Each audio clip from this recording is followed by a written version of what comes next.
Salut les amis! Alors, avant de commencer la partie, on voulait vous présenter les playmats qui a gagné et donc du coup c'est aujourd'hui qu'on va en tirer au sort. Je rappelle que chaque premier vendredi du mois on tire au sort un playmat. Donc là c'est Goku, on va avoir ensuite du Musclor, on va avoir du Black Goku, Goldorak et Actarus. Ensuite, on a du Freezer Gold. On a une belle collection hein, en Retour vers le futur. Ça, c'est celui qu'on a fait en partenariat avec la boutique Pile ou Face. Donc, c'est comment ça s'appelle, Liliana. Avec un petit bouquin franchement qui est super bien. Donc, du coup, celui qui prendra Liliana, je lui enverrai aussi en même temps le petit booklet qui était à livrer avec. Super sympa, franchement, où on peut marquer donc, du coup, le nom de l'adversaire, on peut marquer les points de vie. Donc un petit bouquin qui est vraiment super quand vous faites régulièrement des tournois. Donc celui-ci sera envoyé avec celui qui choisit le tapis violet. Ensuite pareil, on va avoir un tapis avec Chandra, avec un petit compteur de points de vie aussi qui sera envoyé avec. Hop. Là en ce moment c'est la sortie de Kamigawa, donc on a voulu faire un tapis sur Kamigawa, voilà, un petit peu original. Hop. Hop, le très joli Albator. Alors celui-ci, si personne ne le veut, tant mieux, parce que celui-ci, c'est mon préféré pour l'instant. Hop.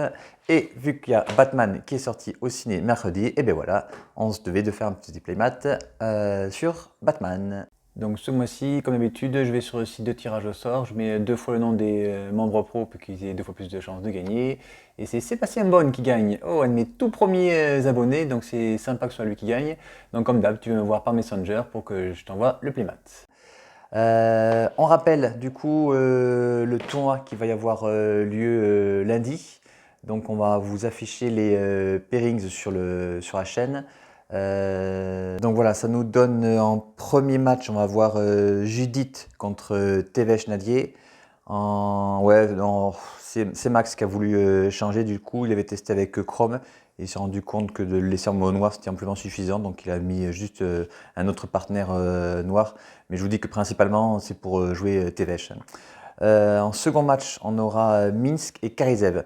Donc du coup, vous allez voter en fait pour les matchs qui auront lieu donc lundi et jeudi et vendredi prochain, pardon, excusez-moi.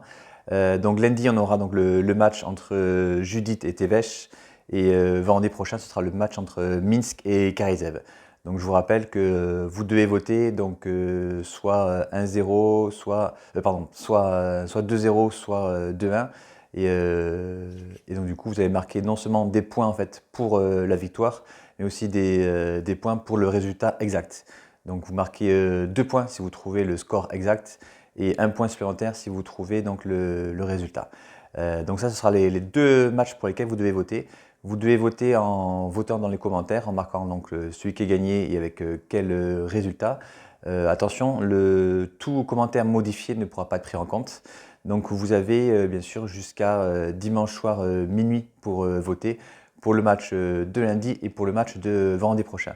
Seuls les membres pourront voir le match de lundi. Je rappelle que pour être membre, il suffit de cliquer sur le bouton rejoindre qui est sous chaque vidéo. Et vous avez non seulement donc la vidéo supplémentaire du lundi, mais en plus vous avez la chance de gagner une fois par mois un playmat de votre choix. La semaine prochaine ensuite, on verra un match entre Karlov et Queen Marchesa. On aura aussi Proche contre Titania. On aura Venser contre Isamaru. On aura Niv Mizzet contre Daretti. Kinan contre Octavia. Et enfin, Talia contre Amiatu. Voilà, ça ce sera les pairings de tous les huitièmes de finale. Et après, on vous expliquera ensuite comment ça va se passer pour les quarts de finale, les demi-finales et bien sûr la finale. D'ailleurs, ces matchs-là seront tous diffusés, que ce soit les simples abonnés ou bien sûr les membres. Et du coup, vous aurez un aperçu de ce que ça fait d'être membre. Vous aurez donc 2 vidéos par semaine. Voilà. Donc on commence la partie. Donc après la partie expéditive de lundi dernier, on a vu Karizev battre 2-1 Kinan. Alors bien que Kinan ait réussi quand même à poser le 13-13 là, un miracle. Hein. On voulait quand même donc du coup continuer à jouer Karizev. Et ce coup-ci, on l'a opposé à Queen Marchesa. Donc c'est la dernière partie qu'on va voir aujourd'hui avant le début du tournoi. Et comme ça vous donne un ordre d'idée de ce que ça peut donner en fait un deck ultra gros face à un deck contrôle qui était quand même monté, on va dire, contre les decks aggro, parce qu'on sait très bien que c'est très difficile pour Queen Archana de gagner contre un mono rouge. C'était son gros défaut, donc on l'a complètement revisité. La liste n'est pas encore totalement finie, elle sera finie logiquement ce week-end, donc pour l'instant il n'y aura pas de decklist encore sur la vidéo, mais elle y sera prochainement. Voilà. Donc il y a eu un Charizard qui s'est fait exiler par un Versé disparaissant. C'est donc Raton qui est à droite, hein, j'ai oublié de préciser. Raton est à droite et à gauche c'est toujours Maxime avec son mono rouge qui va me poser un Vortex sulfureux.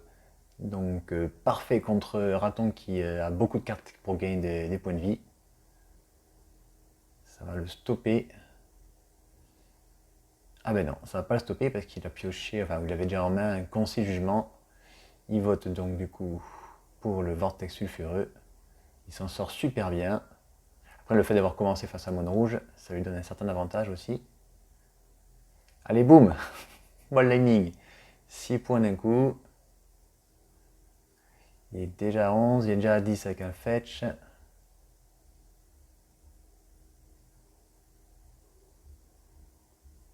Alors là, pareil, il a l'épopée d'Urza dans le deck, et je crois qu'après la partie, il a décidé de les retirer. Elle allait surtout chercher Ombre-Lance, qui était, pas, enfin, qui était bien contre Mono Rouge, certes, mais il s'est rendu compte que voilà, ce mana incolore lui faisait souvent du mal. Et là, du coup, il fait un précepteur diabolique pour aller chercher renfort qui tombe à pic. Alors, il n'y a pas de créature en face, donc tant pis, mais pas de créature 1, mais il gagne 6 points de vie. Il a trop peur de prendre trop de dégâts d'un coup. Et déjà, juste derrière, il y a la tanière de Gobelour qui lui met 4 points. Et en plus, avec ça, il peut pas les tuer avec des balances ou des vrasses. Et je sais qu'il en est rempli dans son deck.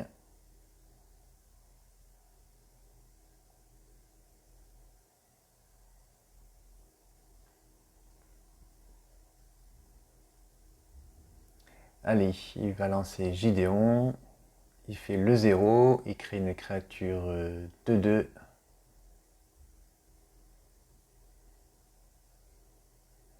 Et au prochain tour, vraiment il dit que l'épopée d'Urza c'est pas fort, mais franchement au prochain tour il va pouvoir aller chercher son ombre lance, mettre un marqueur plus 1 sur Gideon, attaquer avec, il va gagner 6 par tour. Voilà, le jouet token de 2. On n'est pas de token de 2 classique, donc c'est un 2-2 vigilance, mais ouais, c'est le seul token qu'on va trouver à ce moment-là. Et on a même trouvé un token gobelin de la tanière de Gobelour qui est arrivé au tour précédent.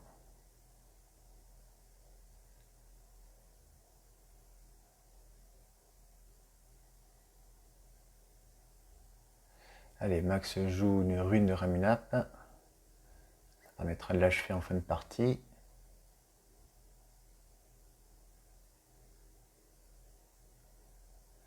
Là, il hésite, il se doute bien qu'il va aller chercher Ombre-Lance. Dans un deck comme ça, il peut y avoir Pince-Crâne, Ombre-Lance. C'est pas le genre de deck à jouer sur un orbe. Et on voit sa main à droite à Raton. Donc, ouais, il y a une balance, il y a une damnation. La troisième carte, j'arrive pas à voir. Il fait que bouger ses cartes, il a tellement de cartes japonaises en plus. Allez, il réactive la tanière de Gobelour.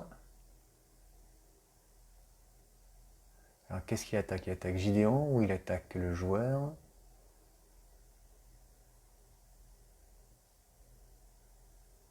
Non, il attaque Gideon. Et du coup, c'est bloqué. Ah non, il attaquait le joueur. Il attaquait le joueur, pardon.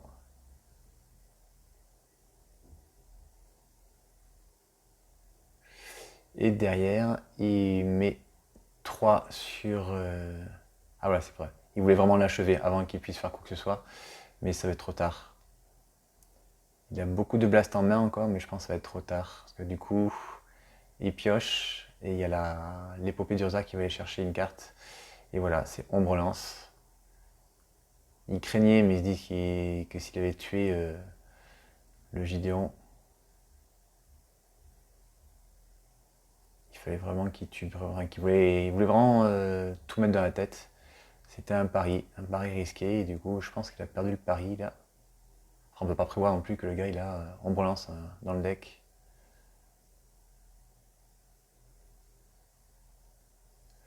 Donc là, il fait +1, il la transforme en 5-5, il l'équipe du coup. Il n'a pas mis les deux pour équiper.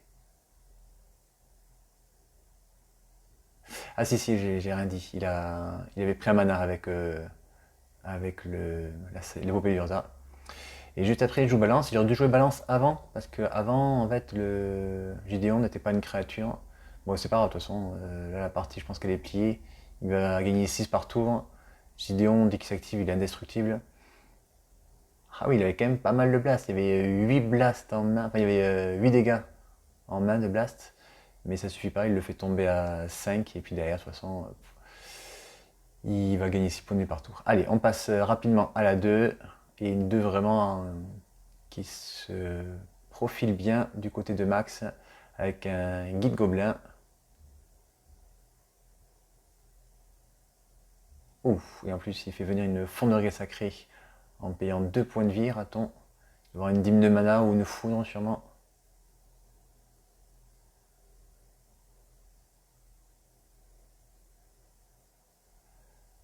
Du coup, il lance une vive lance du monastère et un saut de feu. En effet, c'était bien une dîme de mana. Donc Max a bien lu dans le jeu de raton, il n'a pas posé Karizev. C'est bien joué. Il y a quand même le trigger sur violence qui a été fait, parce que c'est quand même lancé le sort. Et du coup, il perd 4, il révèle une carte. Ah, c'est un terrain, c'est bon. Mais il est déjà à 12.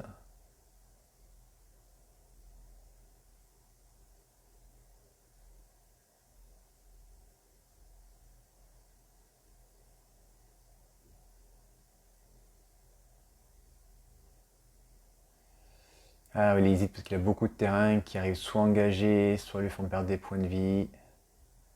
Donc c'est assez délicat, sachant qu'il est déjà à 12. Ah, il a une sauvagerie d'Angrat ouais, qu'il aimerait bien jouer, mais il faudrait qu'il fasse venir sa crypte de sang détapée et perdre 2 points de vie. Et il le fait, il le fait. Donc du coup, il pose la crypte de sang dégagée pour pouvoir lancer la sauvagerie d'Angrat. Donc du coup, c'est la violence du monastère qui est sacrifiée. Hop, il rattaque à nouveau avec le Goblin Guide. Et il pose Karizev. Et c'est une dislocation qui a été révélée.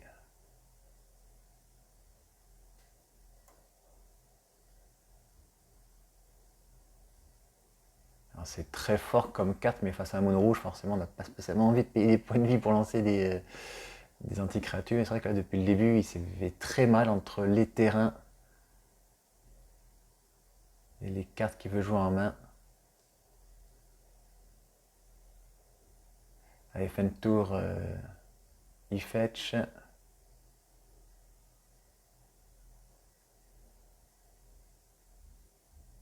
Oh, un pince-crâne en plus, même s'il arrive à faire une vrasse ou un truc comme ça, il va pouvoir piocher pas mal de cartes. Non, je pense qu'il vaut mieux équiper Goblin Guide, parce que le Goblin Guide, je pense pas qu'on a envie de le tuer. Ouais, voilà, c'est ça. Il équipe Goblin Guide.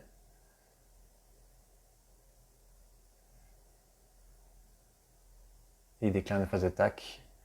Du coup, l'anti-créature, il faut qu'il le fasse avant pour pas qu'il y ait le singe créé avec Karizev. Voilà, donc il joue dislocation et il prend 3 du Goblin Guide. Il révèle, c'est une brimase. Alors oui, c'est bien, mais ça arrive trop tard.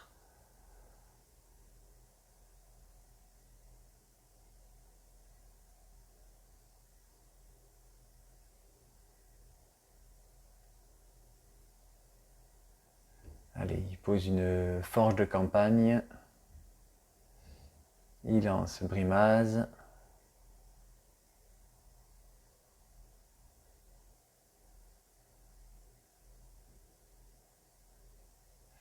Donc on va d'abord révéler la carte avant de bloquer.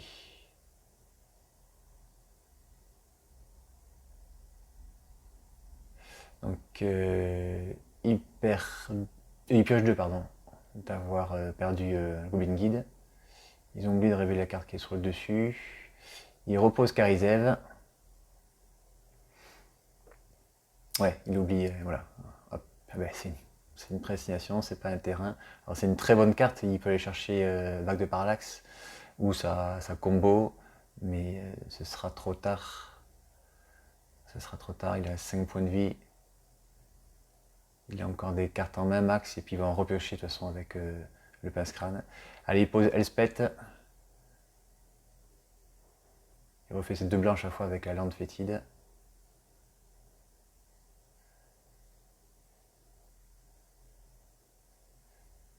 Donc il attaque avec Brimaz. Il y a un jeton qui est bloqué par Karizev. Il crée un jeton pour Elspeth. Et derrière, il lui met 7 avec Pyroqueur et Incinération. Donc un partout. On passe à la dernière. Ouf, avec un mulligan 5 pour Maxime. Finalement, c'est presque une bonne chose qu'il commence pas parce que du coup, il n'y aura pas trop d'écart de cartes entre les deux joueurs. Ah, puis en plus, une très bonne première carte jouée. Le messager de Bomat. Il passe à 19, il a fait un fetch, il doit être à 18, mais il le rectifie au tour d'après, de mémoire. Donc il est allé chercher un Triome de Savaille, il pose une Prairie rocailleuse, il joue Festivité du Cochon, il pose 2 créatures 1-1, et il gagne 4 points de vie. C'est vrai que vous se rendez compte qu'il est pas fait le fetch. Donc il repasse à 22, et voilà, on lui met des vrais jetons, c'est quand même mieux. Fin de tour, non pas fin de tour, pardon. À son tour, il fetch une vue prismatique, il pose un gardien de la porte du cimetière, il exile un terrain et désormais dès qu'on va jouer un terrain, on va perdre 2. Très bonne créature, ça demande rouge, en plus c'est initiative. Heureusement il a le géant Krakos pour la tuer, le géant Krakos part en aventure. Du coup Raton va pouvoir poser son terrain sans perdre de points de vie. Il reste en défense. Il a switché au fait, hein. Il a switché avec Matas, ce n'est plus Kun Marchesa. C'est une très bonne chose que Matas permet de piocher et de gagner des points de vie surtout. Alors certes, il n'est que 3 en défense, mais après test, il s'est rendu compte que c'était quand même une très bonne idée. Parce qu'en plus, donner le monarque à ton adversaire, parce que parfois on gagne le monarque et ses adversaires le récupèrent après, c'est très difficile. Donc il préfère switcher avec Matas face à un deck trop agressif avec beaucoup trop de créatures qui peuvent récupérer le monarque. Allez, il joue un cairn sculpté. Il va faire 2 blancs pour lancer le puits portable sur le messager de Bomat. Max est resté bloqué à 2 terrains. Du coup, il pose Matas. Il attaque avec les 2 créatures 1-1 et fin de tour, il y a une lance calcinante qui part sur Matas. Bien joué, bien joué, bien joué. Hop, le 3e terrain et la Blood Moon. Alors là, on pense comme ça que le match est plié, mais en fait, Raton a beaucoup de cartes mono rouge dans son deck. Il a beaucoup de blast. Il a déjà le géant Krakos qui va pouvoir rejouer. Donc c'est pas si grave que ça. Voilà, mais encore une carte dont on parlait, donc mono rouge.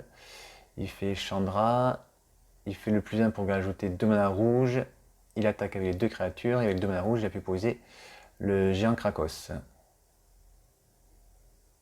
Ah, ça y est, Maxime a pioché son 4e terrain, donc ça va aller un petit peu mieux, je pense. C'est vrai qu'à Mulligan 5, c'était assez difficile.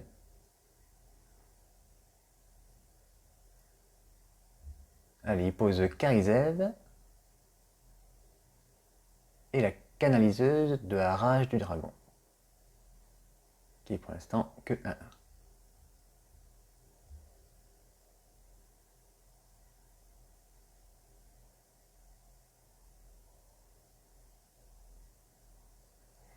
Alors la grande question là, est-ce qu'on tue Karizev? Est-ce qu'on continue à faire des +1? Le mieux, je pense, c'est tuer Karizev et attaquer.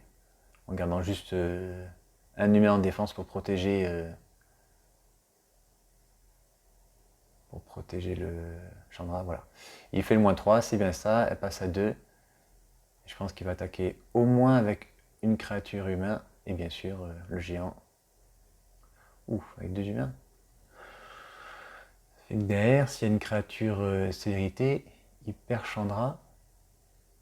Ouais, il se ravise. Il se ravise. Ouais, c'est plus intéressant de faire comme ça. Il s'en fout de son 1-1. Et là, du coup, ouais, Maxime a hésité, mais du coup, il préfère bloquer, tuer le petit 1-1. Et il prend 4 du coup du géant Krakos. Ah, il a longtemps hésité, Raton, de jouer ça. Mais de toute façon, il allait plus pouvoir les jouer, donc autant le faire maintenant. Et en effet, très bonne idée parce qu'il a pu, il a pu défausser le pyromancien aguerri grâce à son chagrin. Alors Max, franchement, qui avait pas de... Enfin, voilà, bah, il est dégoûté. Il a encore pioché à land. Derrière, il y a encore 2 terrains. Voilà. Et donc, du coup, il pouvait rien. Enfin, il aurait pu reposer Karizev, mais il allait encore lui mettre 6 points d'air. Raton, pardon. Donc c'était pas la peine. Eh bien, on se retrouve lundi pour le début du tournoi. Merci encore une fois à tous les membres qui me soutiennent. Merci à tous les abonnés. Pensez à voter dans les commentaires pour les 2 prochaines parties. Donc Judith contre Tevesh. Donc vous mettez dans les commentaires Judith bat Tevesh ou Tevesh bat Judith 2-0 ou 2-1. Pareil, vous mettez aussi Minsk bat Karizev ou inversement 2-0 ou 2-1. Et vous avez jusqu'au dimanche soir minuit pour voter et pour ces 2 parties-là. Et ensuite, à nouveau, vendredi prochain, vous pourrez voter pour les parties suivantes. Mais là, vous vous concentrez uniquement sur les 2 premières parties des 8e de finale. Donc on verra Judith contre Tevesh lundi, enfin ceux qui sont membres verront Judith contre Tevesh. Et vendredi, vous verrez Minsk contre Karizev. Allez, à bientôt, bye bye.